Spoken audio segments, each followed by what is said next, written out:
What is up, guys? I'm bringing you the second part of how to get rich in urban rivals. It's been a long time coming, and sorry for the wait, but today we're going to be looking at something a little bit more extensive than sniping, which will be down below, linked in the video. This is called investing. Now, as you know, or as you might know in real life markets, you can invest on different materials. You can invest on oil, on coal, and different companies and stuff. And basically what that means is you put money and you get a share of the company. And when the stocks rise for the company, you can sell off your shares and you make a profit. In the same way, this is how cards work. As you can see, DJ Corpse, he used to be a 390 100,000 Clintz, but now he's gone down to 79. See, look at that decrease. That's a minus 75%. And so if you had loads of DJ Corps and you'd saved up, then you would have lost 75% of your wealth, which is ridiculous, especially because when we look at cards like Elizabeth, who's gone up by 8%, or one of my own my own investments, Noctizuma, which has gone up from around 95-ish to 111. That is more than 10k profit per card, which is absolutely fantastic. Now, there are three different tiers of investments. There is common investments, uncommon investments, and rare investments. If you're very rich, you can do CR investments, but if you're that rich, you probably won't be watching this video. So let's get started with the first one, common investments. As you can see, all these common cards, well, most of them, have a lot of offers, a lot of them. See, if you look up here, Caesar has 445. Now, if we look at all of his market offers, we'll be able to see that actually a lot of them are owned by singular people. Like this guy here, he owns quite a bit. And same with these, Nicholas 2911. See, this is called investment. And what these guys are doing is they will put their cards up for a higher bid than others, and that is as a method of advertisement, just to show the people that you have these cards that you want to trade off, and it's also a way of manipulating the market. If other people see how highly you rate the card, then they will be more inclined to put theirs slightly closer to the value, as you can see, which is happening here. One person puts it 193 and the other person counters it by putting up 192. In that way, the value of the card will go up, small and marginally. The problem with common investments is the main enemy of actual investments is credit buyers, people that buy credits and get cards.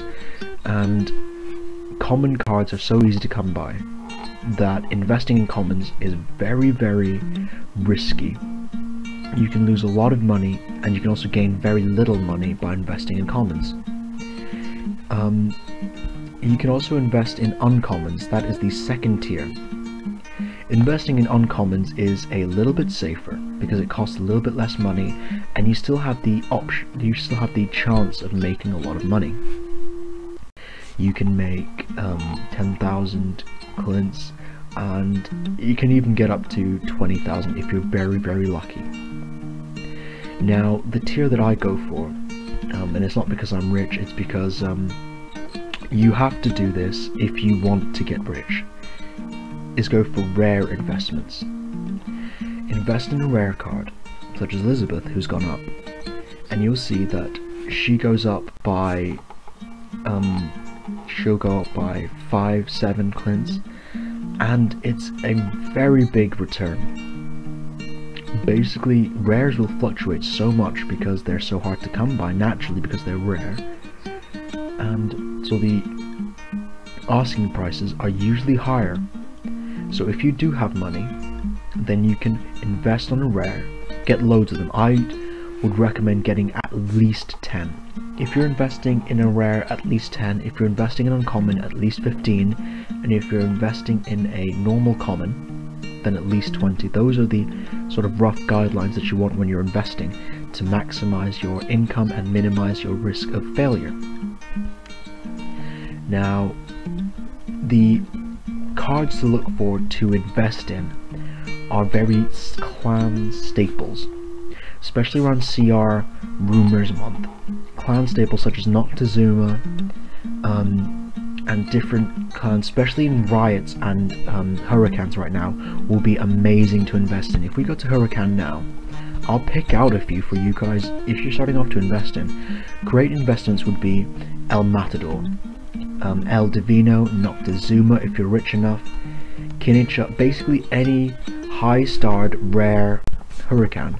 Hurricane have so many rare 5 stars that it's more than likely that one of them will go CR.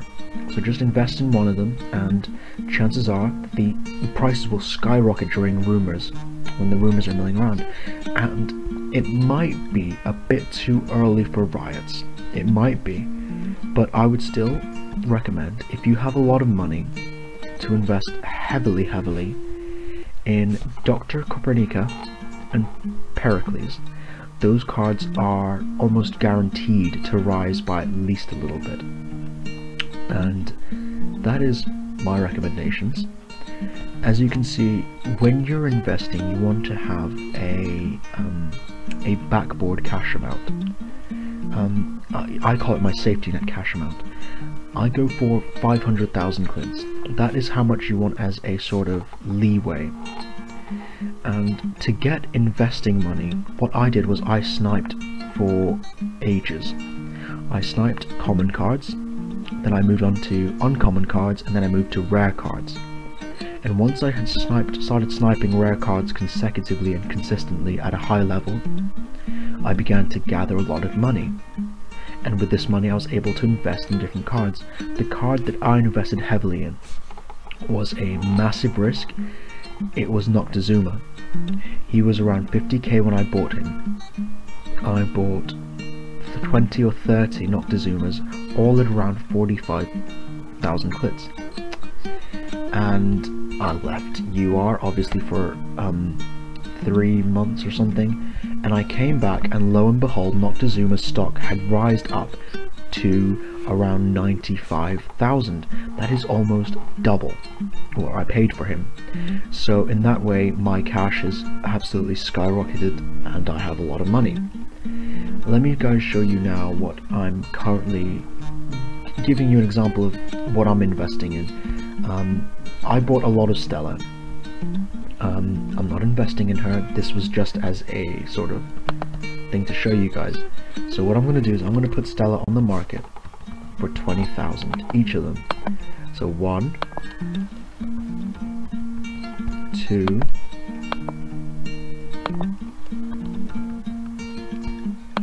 3,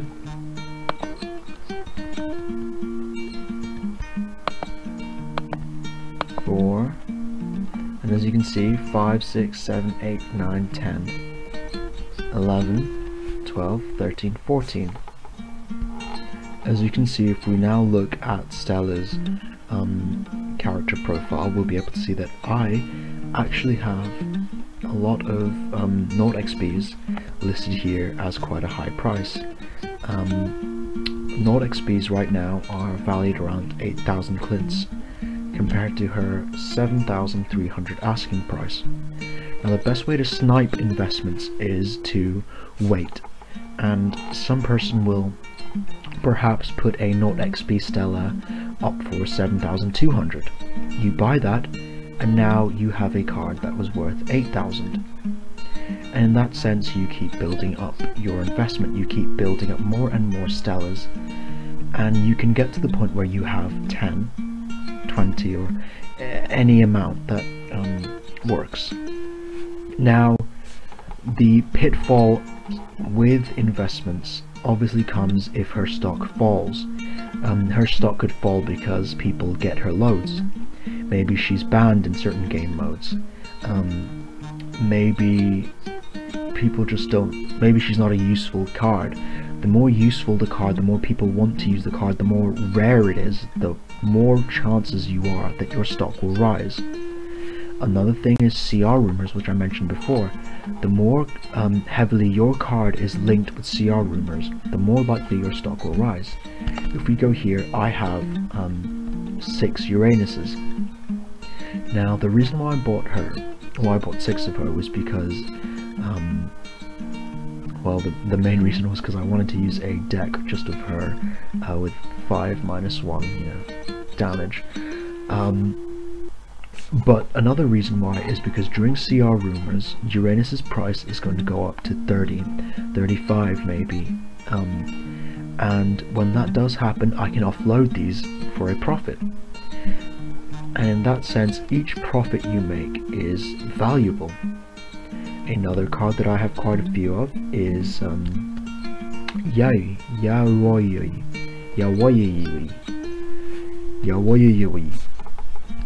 You know, I don't know how to pronounce her name properly, but again, I have 6 of her. And this is just when CR rumors do come around.